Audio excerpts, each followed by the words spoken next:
On pense que ce portrait est extrêmement politique et traduit bien les ambitions du cardinal.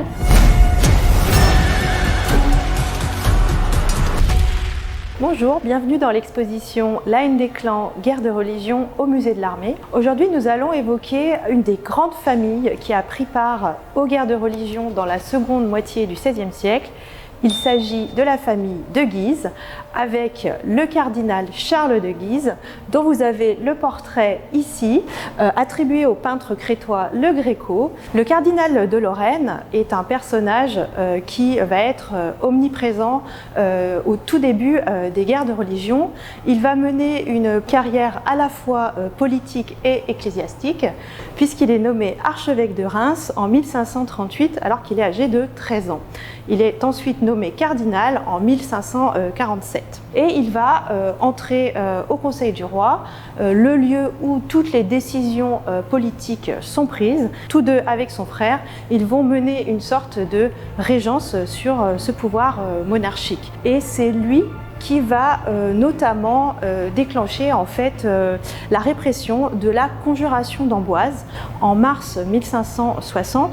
Donc la conjuration d'Amboise visait en fait pour les protestants à dénoncer un petit peu cette mainmise des Guises sur le pouvoir royal, ce qui va faire du cardinal une sorte de figure médiatique à l'époque, puisque la propagande protestante va se déchaîner un petit peu contre lui.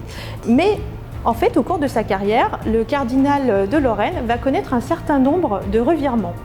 Et par exemple, en 1561, il va accepter de participer au colloque de Poissy. C'est un colloque qui réunit des théologiens catholiques, des théologiens protestants, avec pour l'idée de dialoguer. Et leur but était d'essayer de trouver une entente doctrinale entre les différentes confessions. Et dans un discours qu'il prononce en septembre 1561, il loue le roi Charles IX de vouloir instaurer cette politique de dialogue et de vouloir créer cette concorde religieuse en France. Donc, après avoir réprimé les protestants en 1560, le cardinal est plutôt ouvert à un dialogue en 1561.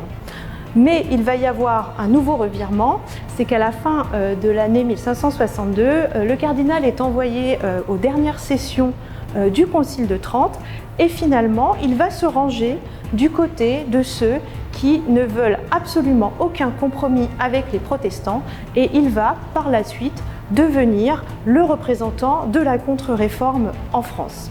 Alors, le cardinal est un grand mécène des arts et c'est pour cette raison qu'on le trouve portraituré par notamment Le Greco. Donc il se trouve à Rome en 1572. À ce même moment, le peintre Le Greco est lui aussi à Rome où il poursuit sa carrière artistique.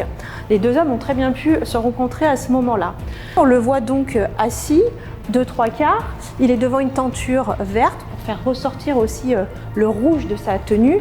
Il tient un livre. Il s'est fait représenter avec un perroquet dans l'embrasure de la fenêtre. Alors, le perroquet, c'est un symbole d'éloquence qui allait parfaitement au cardinal, mais c'est aussi, si l'on traduit le terme italien papagello, le pape gaulois. Et on pense que ce portrait est extrêmement politique et traduit bien les ambitions du cardinal, qui peut-être briguait la papauté.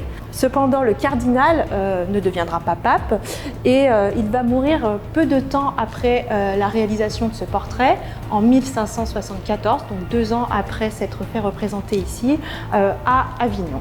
Si vous voulez voir ce portrait, rendez-vous jusqu'au 30 juillet au musée de l'Armée dans l'exposition La haine des clans, les guerres de religion.